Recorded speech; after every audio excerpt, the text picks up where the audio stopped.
Hello दोस्तों, कैसे हो आप लोग। दोस्तों आज मैं बात करूंगा कि एक सीए ऑफिस में आप जो ज्वाइन करते हैं उस टाइम ज्वाइनिंग के टाइम जो इंटरव्यू होता है इसमें किस तरह से क्वेश्चन पूछा जाता है और आपको इसको जवाब कैसे देना चाहिए, यानी कि क्वेश्चन जो पूछा जाएगा उसका क्या आंसर होगा और रिलेवेंट आंसर होना चाहिए जिससे कि आपका सीए इम्प्रेस हो सके। तो चलिए वीडियो को स्टार्ट करते हैं। सबसे पहले दोस्तों पूछा जाता है कि आपका जो लास्ट टाइम जो आप जॉब कर रहे थे, यदि आप फ्रेशर नहीं हैं, लास्ट टाइम जो आप जॉब कर रहे थे आपने जॉब क्यों छोड़ा।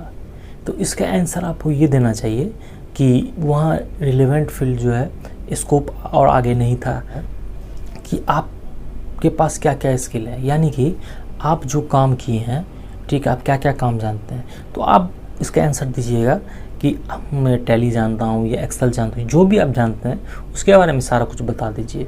उसके बाद आपको पूछेगा आप लास्ट टाइम कितने दिनों के लिए काम कर चुके हैं। तो यदि आप फ्रेशर हैं तो बता दीजिएगा सर मैं एज़ पर मेरे CV आपने देखा होगा, मैं फ्रेशर हूँ, ठीक है, मैं फर्स्ट टाइम काम सीखने के लिए आ रहा हूँ, ठीक है। ये बात हो गया। उस नेक्स्ट क्वेश्चन ये भी आ सकता है कि आप TDS में क्या जानते हैं। तो आपका इसका आंसर ये देना है कि TDS tax deduction at source एक मैकेनिज्म है जो टैक्स कलेक्शन करवाती है। ये किसी प्रकार का टैक्स नहीं है, ये एक मैकेनिज्म है, ठीक है। इसका आंसर ये देना है। उसके बाद क्वालिफिकेशन की यदि पूछा जाए, जो आपका क्या क्वालिफिकेशन है, तो आप बता देना जो मैं BCom किया हूँ या +2 या MCom किया हूँ या CA इंटर किया हूँ। तो ये आपको ये सही बता देना है, उसमें कोई दिक्कत वाली बात नहीं है।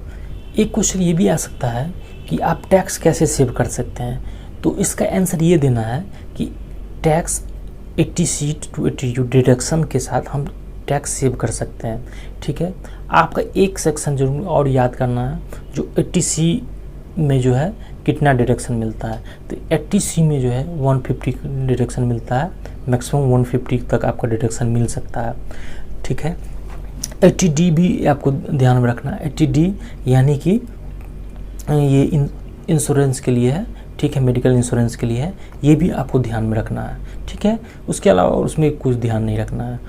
आपसे ये भी क्वेश्चन पूछा जा सकता है कि स्लैब रेट क्या है। तो इसका आंसर ये देना है कि स्लैब रेट एक तरीका है टैक्स कलेक्शन करने का, यानी कि एक SSC के एज या उसके इनकम के अकॉर्डिंग टैक्स कलेक्शन किया जाता है। ये एक स्लैब रेट है, इसे गवर्नमेंट ने बनाई है, ठीक। बस इतना आपको करना है, ठीक है। उसके बाद ये भी पूछा जाता है आपने ITR कौन सा भरा है, ठीक है। तो आपको ITR किस फील्ड में कौन सी ITR जाता है उसका थोड़ा एक बार ओवरव्यू ले लेना है, ठीक है। ये आपको हो जाएगा और इससे आप अच्छे से उसका आंसर दे पाएंगे। नेक्स्ट क्वेश्चन ये हो सकता है कि आपसे पूछा जाए कि आप सैलरी कितना एक्सपेक्ट कर रहे हैं। ये मोस्ट इम्पोर्टेंट है, ये क्वेश्चन पूछा ही जाएगा, जो सैलरी आप कितना एक्सपेक्ट कर रहे हैं। तो आपको ये आंसर देना है सर एज़ पर आपके फॉर्म के नॉर्म्स के अकॉर्डिंग मुझे सैलरी आप देखिए जो कितना मिलना चाहिए। तो आपको पूछा जाएगा लास्ट टाइम आप कितना सैलरी ले रहे थे। तो लास्ट टाइम का जो सैलरी था आप उसमें 1000-2000 ऐड करके बताना, जो उतना सैलरी है 10,000 मिल रहा था तो 11 या 12 बताना। यदि उसमें बोलता है तो ठीक है मैं इतना देने के तैयार हूँ, ठीक है, या नहीं तो कम बोलता है जो 10 में 10 ही दूंगा, तो आप इस टाइम ये नहीं बोलना है आपको जो नहीं सर मैं फिर नहीं काम कर पाऊँगा, ये नहीं करूँगा। आप बताना जो सर ठीक है मैं अपने गार्जियन से बात करता हूँ, ठीक है, इसके अकॉर्डिंग, और उसके बाद मैं आपको कॉल करता हूँ जो मुझे इस पर होता है कि नहीं इसमें, ठीक है। आपको सीधे नहीं बोलना है जो सर मैं करूँगा या नहीं करूँगा, ठीक है सर। और यदि आपको सैलरी उस टाइम ही बढ़ा देता है, बोलता है 15,000 या 16,000, तो ठीक है सर मैं बताओ सर मैं कब से ज्वाइन कर लूँ। तो इस तरह से आप कर सकते हैं, जिससे आपका क्रिएटिव यानी कम्युनिकेशन स्किल गैप आप कभी नहीं करिए, एक प्रोफेशनल की तरह बिहेव करिए इसमें, तो आप अच्छे से जॉब पा सकते हैं और अच्छा सैलरी ले सकते हैं। आप जैसे ही CA ऑफिस में एंट्री करते हैं तो आपको ये बोलना है कि मैं आई कमिंग सर, ठीक है, इस तरह करना है।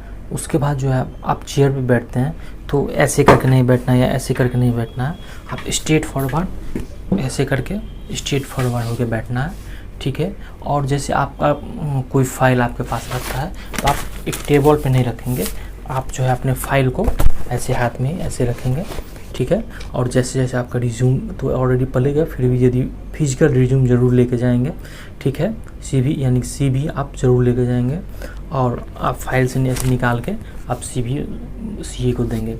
इससे क्या होगा, आपका अच्छा इंप्रेशन पड़ेगा। सबसे बड़ी भी एक इंटरव्यू में आपको कॉन्फिडेंस रहना बहुत ज़रूरी होता है। ये UPSC का इंटरव्यू तो नहीं है, लेकिन कोई भी इंटरव्यू में थोड़ा हेजिटेशन, थोड़ा डर बना हुआ रहता है। उस डर को ख़त्म करके ही आप CA ऑफिस में अच्छे से इंटरव्यू दे पाएंगे और अपने नॉलेज जो है एक्सट्रैक्ट अपने अंदर से निकाल सकते हैं, जो भी क्वेश्चन आपसे रिलेवेंट पूछा जाएगा, ठीक है। तो इस तरह से आप कर सकते हैं कि एक कॉन्फिडेंस हो के जाए और CA फॉर्म में इंटरव्यू दे। इस चैनल को लाइक एंड सब्सक्राइब नहीं किए हैं, लाइक एंड सब्सक्राइब जरूर कर दें। Thank you for watching this video.